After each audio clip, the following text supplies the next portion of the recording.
There's more to your favorite game than meets the eye. Every video game has a secret. There are mysteries, Easter eggs, and out-of-bound areas that you were and weren't supposed to find. From old games to new ones, join me as I uncover the weird, creepy, and even the amusing things people have found in games. This is Missing Number. Be sure to subscribe, like, and click the bell icon for more episodes. And if you know any video game Easter eggs, secrets, or mysteries, be sure to let me know in the comments below or through my social media accounts. All of the links are in the video description.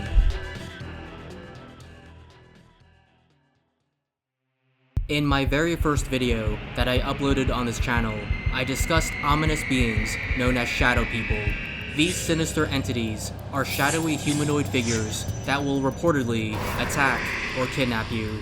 They appear and disappear quickly, and their existence is shrouded in mystery.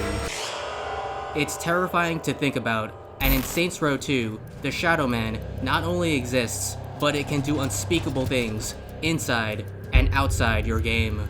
Saints Row 2 is an over-the-top, GTA-style game that came out in 2008 for the Xbox 360 and PS3, as well as PC a year later. According to a Saints Row YouTuber named Mr. Saints Godzilla 21, the Shadow Man will appear if you dare do the following. You first need to activate these 4 cheat codes: infinite ammo, super explosion, low gravity, and never die. Once activated, you then need to play a horde minigame called Zombie Uprising and use a grenade to blow yourself up to a ledge. Once there, use another grenade to propel yourself out of the map. Once up top, you must then perform the final step: leap down into the void.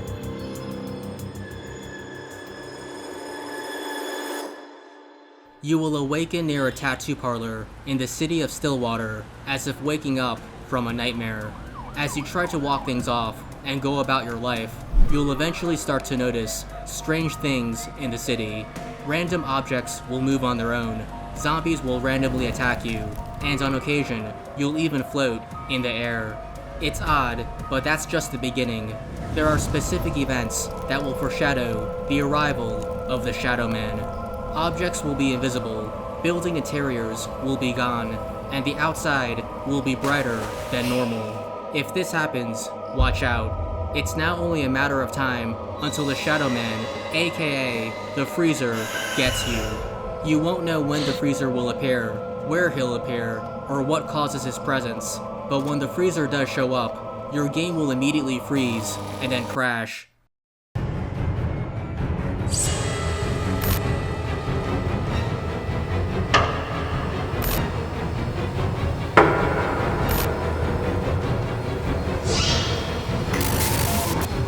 In some cases, you'll have a few seconds of time to keep playing or run away before the game freezes. However, you won't be able to escape him, and worst of all, your game may no longer be playable again. One victim, who goes by the YouTube handle TonyVKC, was shocked and dismayed when the Freezer struck him.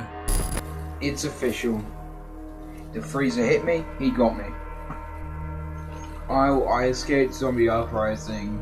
I was in the Sanctuary District, and he got me. And the game crashed like 5 seconds after he got me. And every time I reload the game, it just gets stuck on 5%. I can't believe he's real. I always thought If you're lucky enough, there is a chance that your game can survive and be in a playable state. However, as if tortured and beaten in a prisoner of war camp, the game will be damaged and glitchy. You won't be able to load save files, and you'll encounter missing objects and flickering textures. Collision detection will also be absent, and oddly enough, you won't be able to open doors. But here's where it gets even more bizarre and shocking. If you eject your Saints Row 2 game disc, you might find this horrifying sight. A giant, circular scratch on the disc. Few even claimed that their Xbox 360 consoles ended up getting the red ring of death.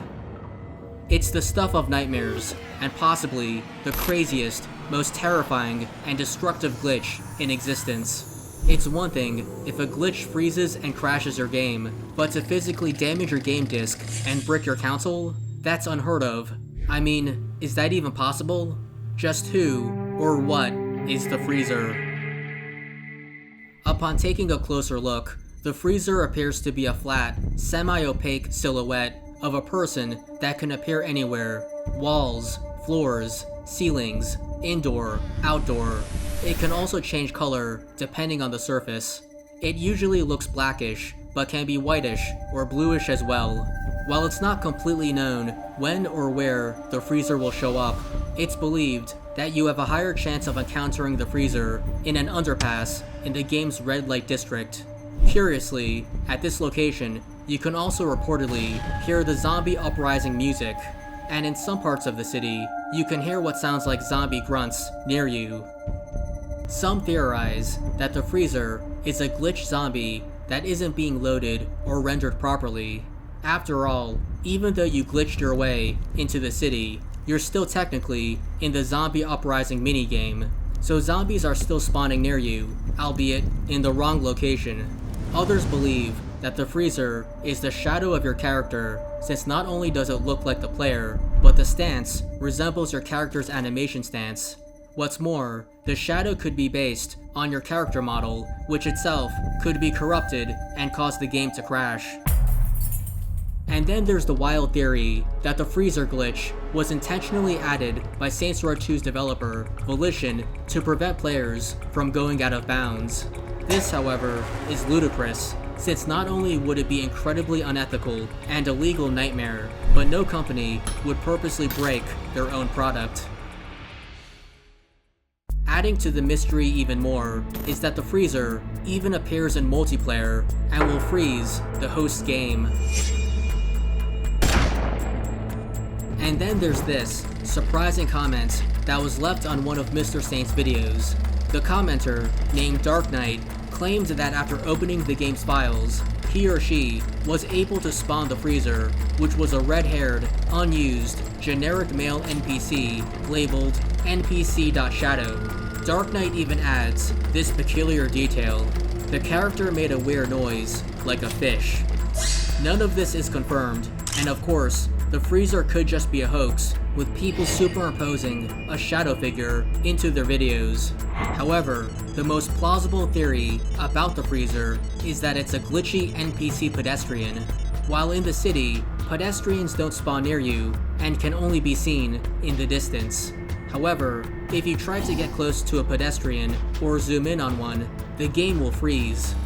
This is according to Mr. Saints, who uploaded this video of him playing a buggy copy of Saints Row 2 after the previous owner of the game encountered the freezer. In this gameplay footage, Mr. Saint's game freezes when trying to zoom in on distant pedestrians. And upon taking a closer look at them, this is what they look like. They look just like the freezer. It's not 100% certain if the freezer is a buggy pedestrian, but it's believed that the freezer can appear on the Xbox 360, PS3, and PC. In addition, it can also reportedly appear in digital versions of Saints Row 2 as well.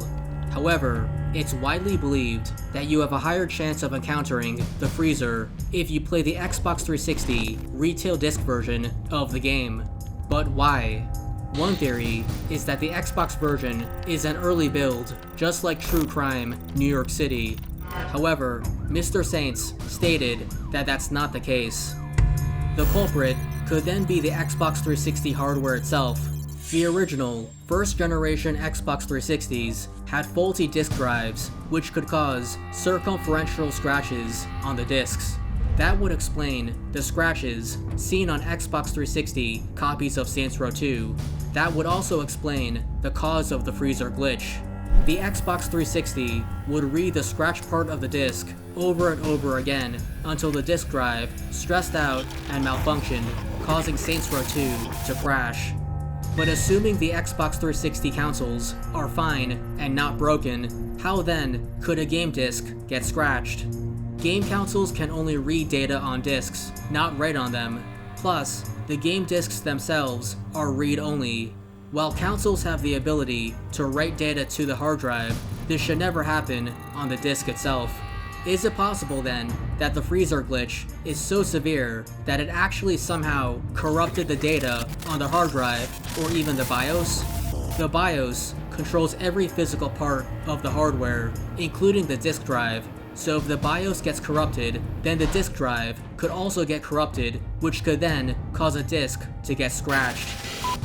But this is all incredibly unlikely. Even the theory that Saints Row 2 somehow accessed the Xbox 360's firmware. To this day, the freezer remains a chilling mystery that surprisingly hasn't really garnered a lot of attention over the years. The first reported case of the freezer appeared online as early as 2010, 2 years after Saints Row 2's release. Mr. Saints even said that he first learned about Saints Row's freezer glitch on a TimeSplitters forum of all places.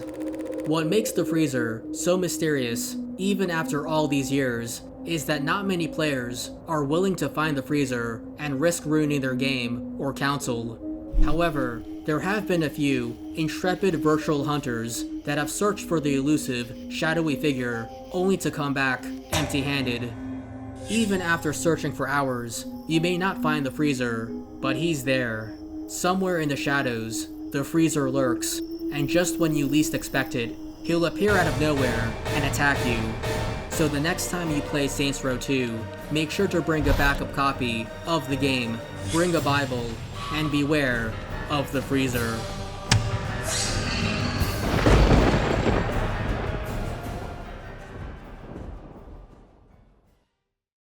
It can be fun finding hidden messages in games left by game developers.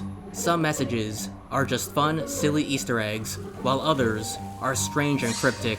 But then there are messages that are surprisingly shocking and offensive, and it makes you wonder how in the world they were able to get in the final retail version of a game. Back during the 80s and 90s, a bunch of games were released for a line of personal computers called the Amiga. They were made by Commodore at a time when the video game industry was nascent. Game development back then was rudimentary, and it wasn't unusual to have just 2 or 4 people working on one game for only 7 months to a year. Some developers were just young college students trying to make ends meet and praying that their game would help pay the bills. Times were tough, especially considering that distributing or selling games online probably wasn't feasible as it is today. So you can imagine that things like video game piracy did not sit well with developers. Even back then, people in the gaming community would crack and pirate games, which allowed anyone to play those games for free. This really pissed off developers who were trying to make a living off of their games. As game piracy increased, and with no real pragmatic recourse available in completely stopping piracy, developers became so irate that they added secret, vulgar messages in a game's boot block just for hackers to see. Here are a few of the most notable messages, courtesy of Amiga website Code Tapper. Trigger warning.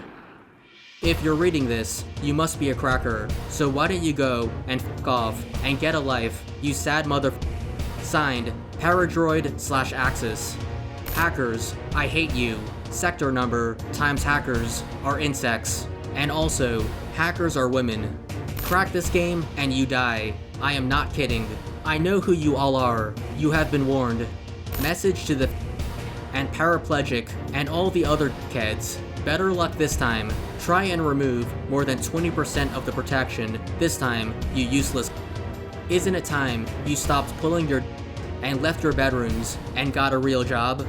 Look, I don't know what you're doing looking on this boot block, but off and leave me alone. If you're a pirate or a similar lowlife, then crawl back from under the stone that you came from. If I find out who's cracked my game, I'll kneecap the lucky guy. If you think I'm kidding, I'm 6'4" and weigh 15 stone, 6 pounds, and get very, very angry when scum like you take my earnings away. Read this. A few thoughts brought to you by the Shad 1 team. Why are Cortex, Paralamia, ScoopX, Def Jam so lame? What's the point in us spending 5 minutes putting in protection to give you 5 hours of lame cheap thrills? Can't you see that if you carry on, there will be no more games to crack? If you are so clever, why don't you write games instead?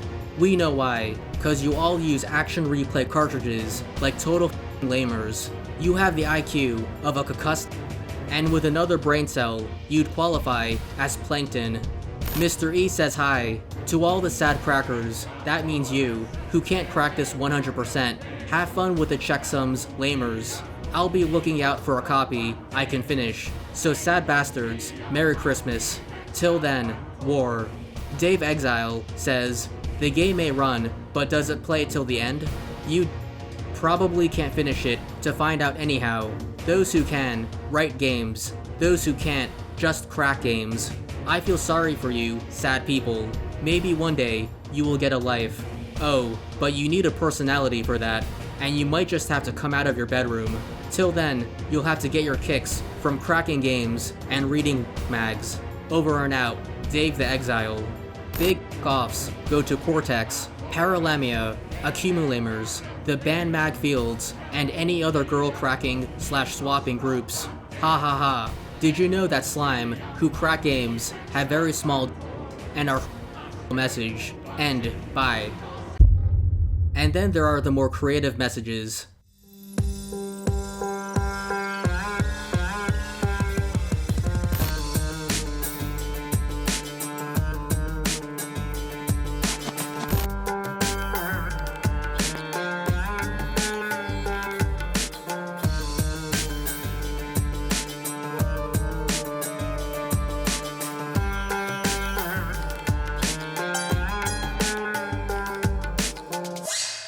It's interesting to note that Amiga was mostly popular in the UK and Germany, which would explain some of the word usage, like off. The most notorious message, however, was included in Amiga's graphic desktop, known as the Workbench. In 1987, a new Amiga was released, but an Amiga software engineer in the West was angry at the marketing team in the East for supposedly ruining the unit's release. As such, the rogue engineer surreptitiously added this message, which would pop up on the Workbench if you pressed F10 while holding both Alt and Shift keys. We made Amiga, they f***ed it up. The message did not go unnoticed by the heads at Commodore. As a result, tens of thousands of Amigas were recalled, and a new ROM chip had to be installed that replaced the offending message with this one. The Amiga, born a champion. However, it was too late, since the Amiga units that contained the original, vulgar message was already in customers' hands by the time the recall happened. Ultimately, the whole ordeal caused Commodore to lose 3 months of sales, and some members of the Amiga team were reportedly fired or were told to move closer to headquarters so they could be monitored more closely. These kind of messages, while amusing, shed light into what it was like behind the scenes. Other messages that were found in Amiga games include game developers complaining about how difficult it was to work on the Amiga. And then there were a few messages that were actually nice and innocuous. One message in a game was even written by a supposed 14-year-old developer, and some devs even gave out their phone numbers. One game, by Codemasters, allegedly required you to call their hotline, which cost money, to receive a temporary code to unlock the game if it detected that your game was an unofficial copy. It makes you wonder just how badly game piracy affected the Amiga, which would eventually be discontinued in the mid-90s. While we may never truly know, at least we now know what was really on game developers' minds. It's incredibly rare to see this kind of unfiltered language from a game developer, but imagine if a developer today was caught writing something like this.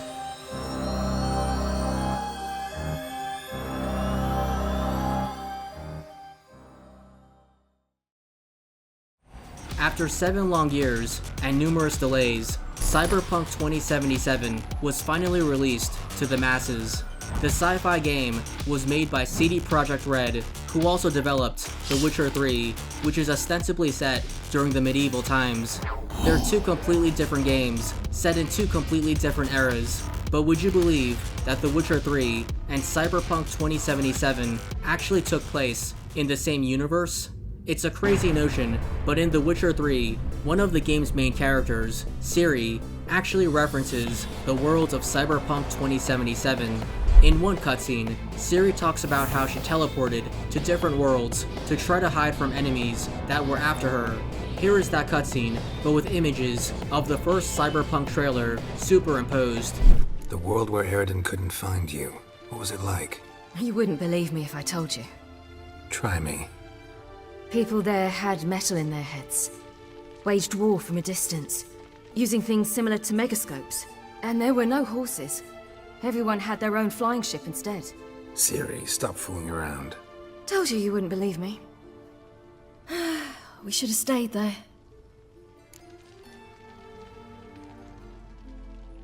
Metal in their heads, flying ships, these are specific things that are clearly a nod to the futuristic Cyberpunk game.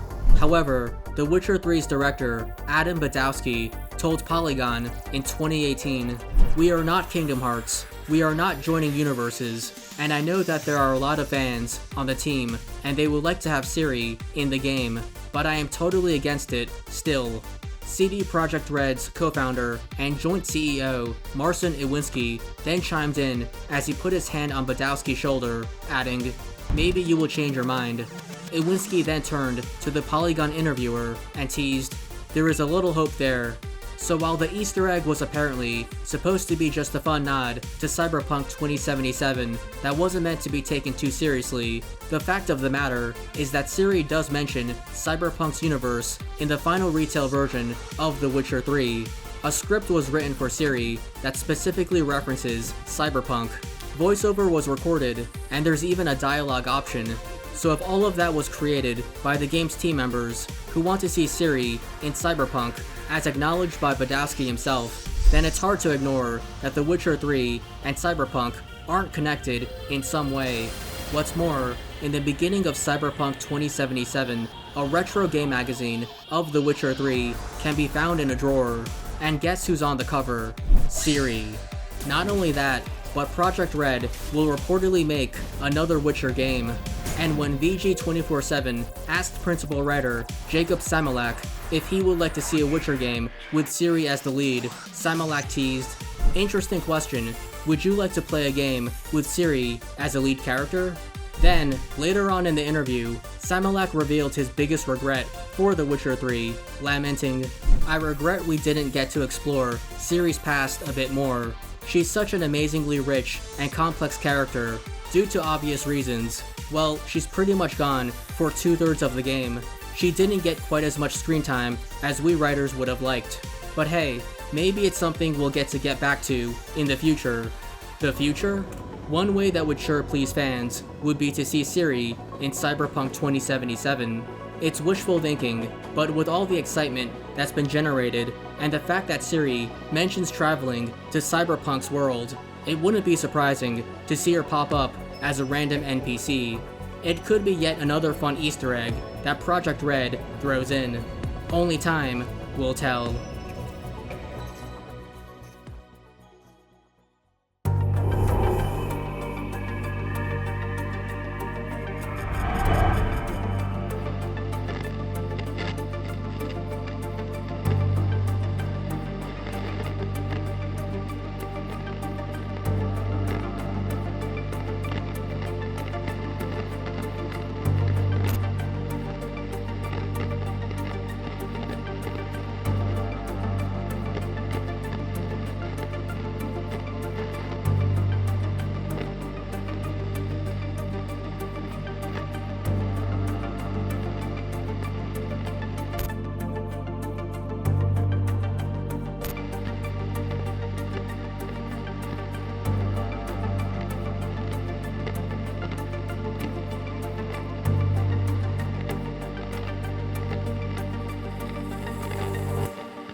What other secrets lie out there? If you know any more gaming mysteries or Easter eggs, let me know in the comments below. You can also contact me through any of my social media accounts, or you can email me at missingnumbermystery@gmail.com. Additionally, you can check out my other YouTube channel called The PK Paul Show, and if you like to hang out with me and watch some fun gaming streams, you can catch me on Twitch at PK Paul.